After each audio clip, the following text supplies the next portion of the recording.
Good morning, good afternoon, good evening, depending where you are on the planet, and welcome to the Thursday the 27th of January daily Bull versus Bear webinar with Steve Miley on the call for trade day. So welcome everyone. We're going to go through our usual regular run through in here today. We're going to take a look at the calendar, what we've had, what we've got coming up. We're going to take a look at both the macro and micro calendar, the earnings calendar as well, to see what big data we have for being released on the earnings side.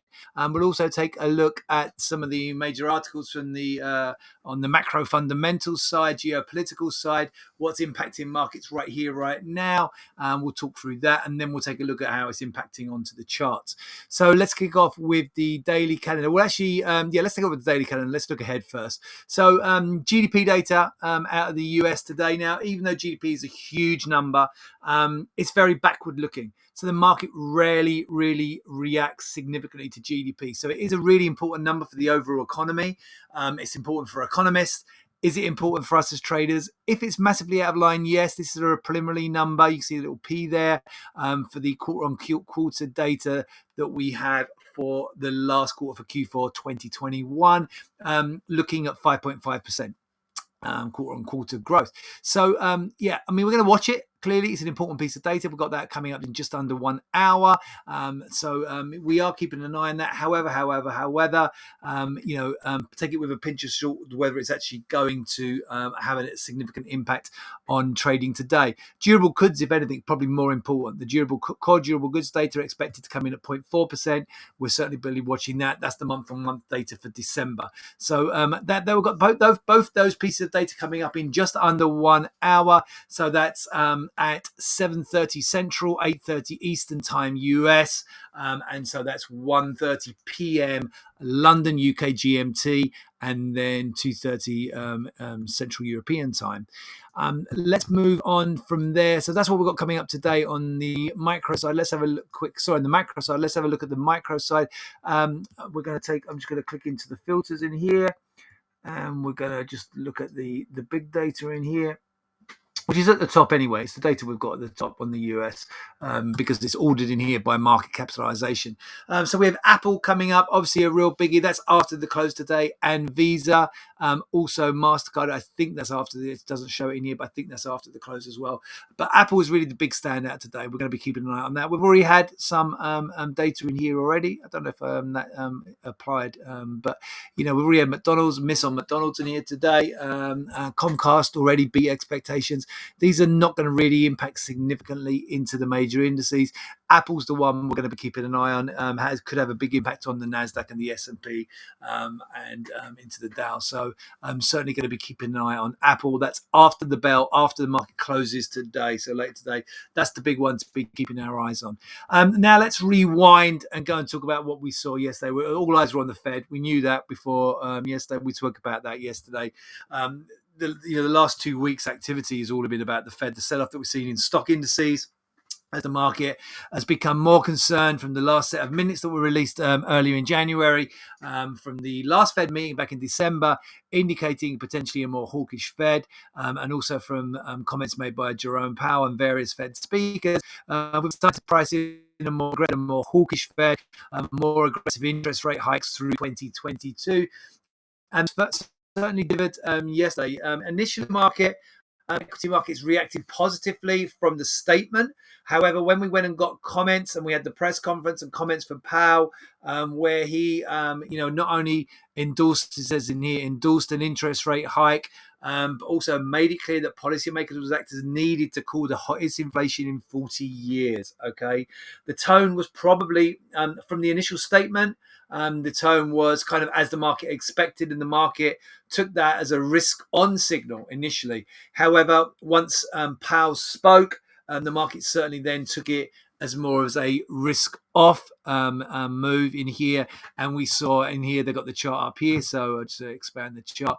2-year yield surging from sitting just 1%. So this is an intraday chart. So it was sitting just above 1%, one up between 102 and 104% yesterday. You see, actually on the announcement in here, on the statement, actually yields moved lower, closer to 1%, and then rebounded. And then after the press conference, we saw a significant move higher in yields. So 2-year yields adding on about 14 pips in here after. So going from like around 102, 103 up to like 116 and above. So a significant push higher in 2-year yields. And if we look at the interest rate curve is now pricing in 5 rate hikes this year. Now, remember, at the end of last year, we were looking at 3 rate hikes.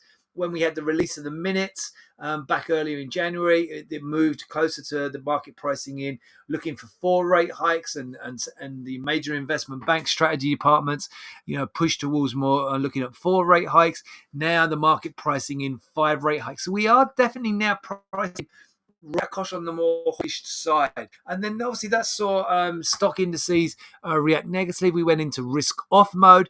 It sent a bid into the dollar. The dollar has been strong since then. The dollar's been strong anyway for the last week, with the anticipation of a more hawkish Fed and a delivery from the Fed really of a more hawkish stance. And yesterday I said I thought if the Fed delivered, yesterday's webinar I said if the Fed delivered kind of what they've been saying anyway, I felt that equity markets and we would go more into a risk on mode. A lot of it had been priced in. These 4 rate hikes have been priced into the market.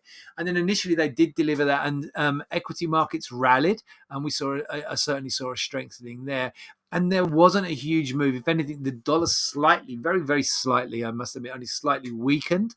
However, once Powell spoke and it was clear that there was a more hawkish tone coming through, and that 5 rate hikes started to get priced in, we saw a strengthening of the US dollar. Higher interest rates and more hawkish Fed makes the dollar more attractive to investors. Okay, so we saw a strengthening of the US dollar on an interest rate differential basis. Higher interest rates means a stronger currency. So we saw that certainly happen. And then we saw a move into like a risk off mode. So that dollar rally is also kind of risk off because you go to a safe haven, and the dollar is certainly seen as a safe haven currency. And dollar even rallying against the yen, which was interesting. So even though we went into risk off, dollar yen did push higher and has continued to push higher. So we have seen that kind of which you wouldn't necessarily expect to see. In a risk off scenario, you would see the yen weaken. But because this is very much about the Fed, because it's about a more hawkish Fed, then the dollar's rallied against pretty much everything, a strengthening of dollar right across the board. Which we've been talking about on previous webinars anyway. And equities hit. So we certainly saw a more negative tone hitting the equity markets yesterday. And then in a comment here, Powell commented yesterday, the US labour market conditions are consistent with maximum employment. Charles therefore will be more functionally dated in that sphere with so PCE data. That didn't pick that up on the calendar, actually. PCE data, where's the PCE data for today? I don't see that.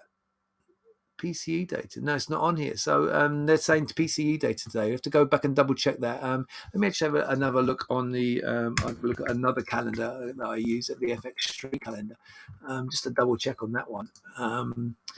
So I think we may have PCE data as well today, which is personal consumption and expenditure. Now, remember, personal consumption and expenditure is the, we do have it. Personal consumption and expenditure is out today. So for whatever reason, I'm not quite sure there, but the calendar here not picking up that PCE data that we have today. So we do get that. And then again, that PCE data at the same time, I think. So Thursday PCE. Unless for some reason, which I don't think so. No, there's the GDP data, PCE data. So it's at the same time. So that's going to be the more important data, and it's even more important because this PCE is reflecting inflation, right? Okay, so we will certainly be going to keep keeping an eye on that today. So the PCE data coming out of the US later today. We've already spoke about Apple. Tesla came out last night. Tesla better than expected. The data, but kind of a little bit overshadowed by the Fed. And we have Apple out after the close today. And then talking about market volatility. So what's actually happened in here, just a couple of articles. So morning bid, more than 4 rate hikes in 2022. Morning bid is just their morning article in here. So more than 4 rate hikes in 2022, where it looks that way. Market's pricing in 5 rate hikes now. Overnight, though, futures little change. Okay, so we had that spike higher in futures. We'll come and look at the chart shortly. shortly. By futures, they mean the equity futures, the stock index futures. So stock index futures rallied yesterday, then set back, and then kind of only ended up moderately lower in here on the session yesterday, and little changed overnight. And again in here, so if we go and take a look at the European stock indices, yes, slightly lower, but little change in here, slightly lower. It's down. Like so, France in here pretty much unchanged. DAX is 0.4 down. FTSE is actually up 0.5% in here today. So kind of a mixed bag. Not much change overnight on the euro from Europe. And if we go and take a look at the US stock futures in here, what we'll see is Dow slightly up in here. Actually, S&P slightly up as well, and the Nasdaq's up 0.33%. So we're seeing a little bit of a rebound in here on stock index futures in the US. And just a couple of other articles which you want to focus on. So dollar breaks higher. We've already spoke about that. And then also again in here from Forex Live, dollar continues to surge ahead of North American trading. The euro falling in here, lowest level since June of last year. Euro versus the dollar. Dollar yen also, if I could just go back in here, they're focusing on that. So you got dollar lower against the euro. And remember, on the dollar index, a lot of the dollar index, over 50% of the dollar index is made up of against the euro. And dollar yen also going high. So even though it kind of shift to kind of risk on because it's very US centric, dollar yen surging higher as well. So upside on dollar yen. Let's take a look at some of the charts. So in here, I'm still of the view that this is a basing pattern going in. Okay. So this is a daily chart on the S&P 500. There's a really strong, we got a strong rebound. We overcome the peaks. This was after the Fed announcement, before Powell. We managed to push above peaks in here that we saw on Monday and Tuesday. The Tuesday rebound high and the Monday from where we impulsively moved down from where we had that big sell-off and rebound on Monday. We managed to push above that yesterday, and then we had a relatively weakened close. And then you can see overnight in here, weaker and then rebounding again.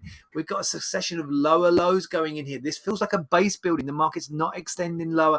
It's now repeatedly testing to the downside and rebounding. I still feel that all the threat going in today is the value buyers come in. The other thing I didn't mention here, I don't know if they've picked it. It's not on this in here. It was on the European. But there are 5 things to start your day that I had this morning. And what we saw in the 5 things to start your day from this morning. Actually, let me just share that. I've got it on my phone in here, and I can just share it directly from my phone, hopefully, onto the screen in here. Just give me 2 seconds, guys. But they were effectively talking about in here. There was a summit between Ukraine and Russia, and I think France and Germany, I believe, were involved. Let me just try and ping this across from my phone onto the Mac here. But there was a summit in here. There it goes. So this is the European 5 things. So they're covering the same stuff regarding the Fed, but that's not fully loaded yet. But in here, where are we? Okay, we'll meet again. So 8 hours of talks between Russia and Ukraine, along with France and Germany, produced an agreement to meet again in 2 weeks on the continuing tensions. So that's kind of got to be taken as a slightly positive in here. Okay, it could be just Russia buying time. It could be a head fake. It might be just them playing diplomatic games. Okay, however, it does seem like some of the tension may have eased, given that they've agreed to come back. They've had an agreement to meet again. So that should have taken some of the tensions away from the Ukraine-Russia situation. Again, so that's a potential positive in here. So just going back to the chart in here, these dips and rebounds in here, I think this is base forming. And for me, the risk today is higher. We'll zoom in now onto the intraday chart in here. And so there you can see in here into the Fed, the market initially higher, into the Fed, after the Fed. We'd already pushed higher through the session anyway, ahead of the Fed, and then higher into the Fed, and then afterwards the market selling back off. And then we went lower again overnight, selling off to here overnight. You could say last night, and then rebounding. And then, so this is going into the close, and then it was lower into the Asian session, and then into the European session, we've been back higher. So we've been kind of choppy and sideways in here pretty much since. So there's the sell-off on Monday, the rebound has been choppy and sideways. We have made a higher high up here. And then if you look in here, here's the trend line. We've been looking at this trend line. You could redraw the trend line of this high, but I think it's a really good trend line as it's drawn at the moment. You're drawn for these 2 points here and here. The market approaches it and comes away. You get a breach and then a rejection and then the market yesterday pierced and then a rejection. This is a great trend line, and then that trend line today right now is coming in around the 44.16 level, okay, and it's obviously falling. So as we go through the session, so if we can get up to like 44.10, 44.15 area, then trend line reversal can hold above there. This is looking a lot more bullish, okay. So I think, and you've got a little intraday rebound highs in here on S&P. So they are coming in at 43.68, that little rebound high there. I think that's important. If we can get above 43, you can see the market's faded there this morning. If we can get above 43.68, it opens up risk to have another go at the trend line. So this still looks like a basing theme to me. I don't think it gets bullish until it undercuts the low from yesterday, from overnight. But do you want to? You could sell it in here. You could drill in and sell it down through. If I drill in a little bit further, go into like a 15-minute chart, you've got this overnight, this little low here. So, if you want to go short, I probably wouldn't want to go short until we broke down through 43.21 and a quarter. I think if it takes out the high here, the overnight high, then I'm bullish. If it takes out that, there's that swing high that I just spoke about there, 43.68. If it takes out that high, I'm bullish as well. Probably don't even start to think about being bearish unless it goes below 43.21 and a quarter. Okay, so upside still for me in here, and it's a similar, obviously, tail of the tape for the Nasdaq is the same really. So the Nasdaq again, a really strong rebound in here yesterday on this is the daily chart, and we're coming from an oversold position here on the RSI. The market's oversold, still in oversold territory, but trying to come out from oversold territory. You got a little actually double bottom pattern in here on the RSI as well. You can draw patterns on the indicators. So you've got a little double bottom pattern on the indicator, pointing us higher as well. And if I zoom in on here, so again, say we got above the peaks in here from Monday, Tuesday, yesterday, fell back lower, dipped overnight in a strong rebound. And if we go back to the here we have the 30-minute chart in here. There's the pierce above the peaks in here. That was yesterday, and then after, so that was initially higher at 7 o'clock. That's 7 o'clock London time. That's when that's 2 p.m. On the announcement, and then at 2:30, the market lower in here after Powell, but then rebounded going around the US close, and then we were lower overnight, and then rebounding again overnight. Again, you got this little overnight peak in here on Nasdaq, so that was up at 14.282 and a quarter. Get above there, it looks positive. Only, I would say, down through this little swing low in here from a couple of hours ago, only down through 14.075 and a half. Only down through 14.075 is a little more negative. So in here, setting up in here, I still think this is a basing pattern. You've got arguably you've got a 1, 2, 3, even 4 point bottom in here, either a triple or quadruple bottom in here forming. It did pierce above that peak. That was obviously on the announcement, and then fell. It needs to really get back above there. But again, we've got the similar kind of trend line in here. So that trend line again drawn here, pierces here. I think this one's got more of an argument really to redraw this trend line. Okay, let me just take the trend line off. Just bear with me a sec. Get rid of this one as well, and then let's redraw the trend line. Arguably now drawing that trend line through that peak there, and then extending it out. And there. So now, if it needs to get back above yesterday's peak. Really. If it gets above yesterday's peak, it's also above the redrawn trend line. And then you've got, definitely here, triple bottom goes in. Okay, so above yesterday's peak, and yesterday's peak is all the way up at 14.639. So above 14.639 would also reverse the trend line. So this is setting up for me as a base. Now, obviously, it could easily break lower. Okay, but I think we've had a lot of bad news has hit the market. Right, we've had the Fed, we've gone from the beginning of the year, 3 rate hikes, to then middle of January, 4 rate hikes, and now 5 rate hikes priced in. It's not going to get a lot worse than that, right? The chances of us starting to build in 6 or 7 rate hikes is very, very unlikely in the very short term. We've moved to an extra 2 rate hikes, an extra 50 pips expected already, okay, in just the last month, okay? And then also all the tensions, a lot of the negativity and the tensions is it's building up so that there's an expectation almost of some kind of conflict to break out in Ukraine, Russia. There could be a diplomatic solution. We have a very short-term kicking the can diplomatic solution at the moment. So again, those tensions should and probably will kind of ease. We've had some positive data already out from Microsoft and from Tesla. Apple tonight. I think there's a real threat that the base goes in and this is trading up here somewhere, significantly higher, I think, in the next 2 to 3 to 4 days, going into next week, going into end of January, early February. And even today, I'm still wanting to be playing this from the long side. Okay, let me have a quick nod to a few of the other markets in here. We spoke about the dollar.